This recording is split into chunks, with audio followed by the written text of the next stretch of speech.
Jésus est si doux, de Dieu des amants le courroux.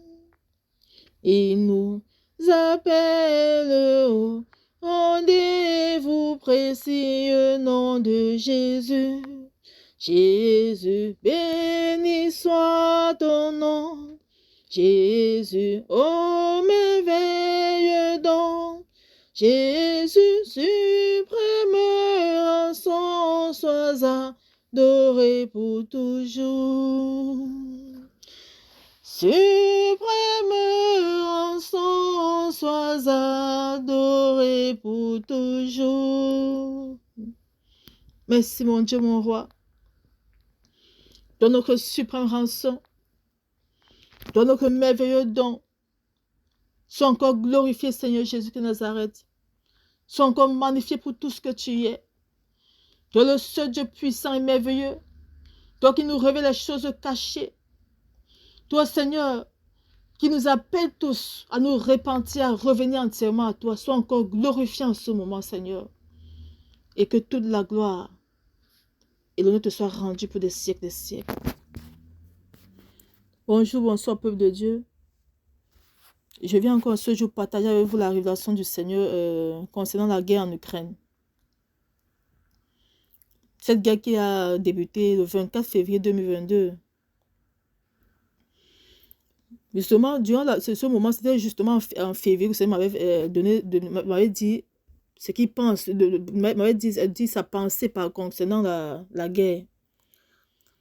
Donc, lorsque c'est vrai qu'on m'a présidé, moi particulièrement, ça m'avait beaucoup touché. Les mots, tout ça, les explosions, les immeubles détruits, tout ça, ça me touchait beaucoup.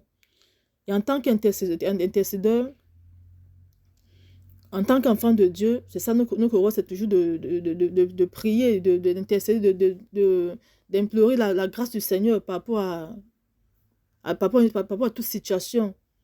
Alors, je suis allée au pied du Père, j'ai commencé à lui dire, papa, s'il te plaît, quel nombre de temps je peux prendre pour que tu fasses cesser, quel nombre de temps de jeûne et de prière je peux prendre pour que tu fasses cesser cette guerre, parce que vraiment les gens meurent beaucoup. Et tellement je l'importunais chaque fois que je priais, je l'importunais chaque fois. Chaque fois que je priais, je lui demandais toujours la même chose, mais il me répondait pas. Et chaque fois que je prie, j'ai mon temps de prière, je dis, Seigneur, quel nombre de temps je peux prendre pour jeûner afin que tu te manifestes. Et la dernière fois que je l'ai fait, je l'ai encore importuné. Le matin, donc, quand je me réveille, très tôt le matin, vers 6 heures comme ça, il me fait grâce, le Père commence à me parler, il me dit, tu ne comprends pas. Tu ne comprends pas. C'est ma volonté.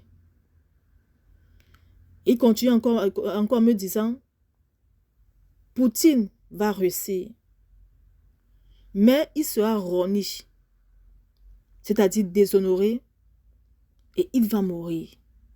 Voilà ce que le Seigneur m'a dit. C'est ma volonté. C'est ma volonté. Poutine va réussir.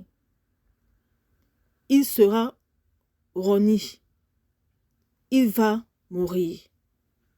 Voilà ce que notre Créateur, le roi des rois, le Tout-Puissant m'a dit concernant la guerre en Ukraine.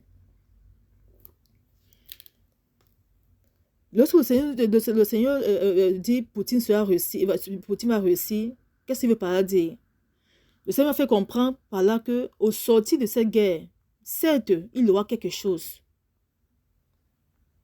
Mais il sera roni ou déshonoré parce que ce qui comptait réellement faire, ce qui était dans son cœur dès le début, il ne l'aura pas. Parce que son but, c'était d'annexer toute l'Ukraine, tout le pays entier, de faire de l'Ukraine une autre partie de la Russie. Il n'aura pas cela. Et non seulement il n'aura pas cela, mais il sera déshonoré aux yeux de tout. Il sera déshonoré. C'est-à-dire, il va perdre sa crédibilité aux yeux de beaucoup de gens. Il n'aura pas ce qu'il comptait faire. Il n'aura pas, parce que le Père n'a pas accepté cela. Et le Seigneur dit, malheur à qui? Malheur par qui le scandale arrivera. C'est ce que le Seigneur dit dans sa parole. Il dit dans Luc 17, verset 1, Jésus dit à ses disciples, il est impossible qu'il n'arrive pas de scandale, mais malheur à celui par qui il arrivera. Le Seigneur dit, il va mourir. Donc, peuple de Dieu, méfions-nous et revenons au Seigneur. Parce que tout ce que le Seigneur révèle, lorsqu'on voit toutes ces guerres-là, il dit dans Matthieu 24, verset 6,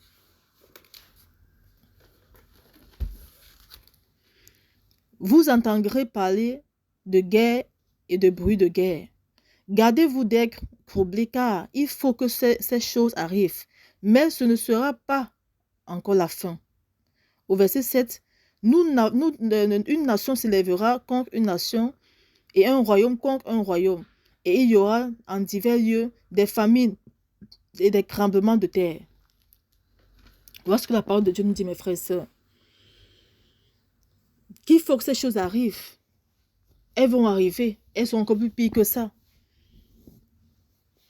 Mais elles arrivent pour une seule raison. Pour nous faire comprendre que les temps de la fin sont encore d'arriver. Nous sommes déjà dans les temps de la fin. Et dans les temps de la fin, le Seigneur appelle tout son peuple à se repentir, à se sanctifier, à se dépouiller afin de revenir à lui. Afin que tout ce qui arrive ne soit pas le partage de son peuple. Voilà ce que le Seigneur veut nous faire comprendre au travers de toutes ces guerres. Parce que tout ce que Dieu fait est bon. Il dit c'est sa volonté. Qu'on le veuille ou pas, c'est ce qui va se passer. Sur laquelle, lorsque j'intercédais, lorsque le Seigneur m'avait fait la grâce de ne faire pas de ça, j'avais changé ma façon d'intercéder. Quand je priais, maintenant, je dis Seigneur, que ta volonté soit faite. Mais s'il te plaît, souviens-toi de tous tes enfants qui se trouvent. Souviens-toi de tous tes véritables enfants qui se trouvent non seulement en Ukraine, mais aussi en Russie. Préserve-les. Et touche le cœur de ce peuple de comprendre qu'il n'y a que toi pour les sortir de cette guerre-là. De ne pas compter que ce soit sur les États-Unis, que ce soit sur l'Europe, mais de compter sur toi entièrement. Parce que toi seul peux tout faire afin que Goya tombe. De la même façon, c'était ça ma prière. Que le Seigneur touche le cœur de ce peuple afin qu'il revienne à toi. Parce que je sais que s'ils se répandent de tout leur cœur et qu'ils reviennent à toi, alors ils vont sortir victorieux de cette guerre. Alors que la gloire soit rendue au Seigneur pour tout ce qui se passe. Et à nous, ses enfants, c'est de revenir entièrement à lui. Et à nous, ses enfants, c'est d'aller chaque fois lui demander toutes choses. Lorsqu'il y a une situation qui arrive, de ne pas interpréter selon notre volonté, mais selon la volonté du Seigneur. Parce que chacun viendra dire sa part. Mais qu'est-ce que Dieu t'a dit concernant ça? C'est ça que tu dois dire au peuple. Et non ce que tu penses, et non tes interprétations. Elle peut être vraie, mais c'est ce que Dieu t'a dit. C'est ça qui s'accomplit avec les attitudes. Revenons tous à la parole. Revenons tous à la base qui est le Seigneur Jésus Nazareth. Pour faire toutes choses, demandons-lui d'abord. Parce que j'entends nombreux dire sur les réseaux sociaux, le Seigneur aime Poutine, on dirait que ce que Poutine a encore fait est bien. Non, Dieu n'est pas un Dieu injuste, c'est un Dieu bon. Il dit qu'il fait pleuvoir sur le juste contre l'injuste. Il aime tous ses enfants. Mais il n'aime pas l'esprit des ténèbres qui est en nous. Il aime Poutine parce que c'est la créature, mais ce que Poutine fait, le Seigneur n'aime pas, ça ne lui plaît pas. Le Seigneur l'a utilisé juste parce qu'il a vu en lui ce que Dieu, ce que rempli ce que pouvant faire sa volonté. C'est pas parce qu'il aime. C'est pas parce qu'il dit non, non, non. Il a vu en lui cette personne-là pour faire sa volonté. Parce que c'est ce qu'il est. Alors, chaque fois qu'il y a une situation, demandons la volonté du Seigneur. Et il pourra mieux nous éclairer par rapport à toute situation. Parce qu'au travers de cette guerre, le Seigneur veut aussi se manifester dans ce pays, l'Ukraine. C'est ce qui m'a fait peur. Il veut aussi se manifester puissamment. Parce qu'à chaque fois qu'on passe dans le désert, lorsqu'on se rend compte dans ce désert qu'il n'y a que Dieu le Tout-Puissant et qu'on se répand, on le cherche, alors on sort victorieux de ce désert-là. Donc ne soyons pas surpris que l'Ukraine sorte de cette guerre étant victorieuse. Ne soyons pas surpris. Parce que si elle met ses 2 pieds au sol, elle cherche la face de Dieu, sa volonté va s'accomplir. Que la gloire soit rendue au Seigneur. Et demandons toujours dans sa présence, continuons toujours à prier, intercéder, afin que la volonté du Seigneur s'accomplisse pour toujours. Merci tant Père pour ce moment. Sois encore béni, sois encore glorifié. Et que toute la gloire te soit rendue, Seigneur. Amen.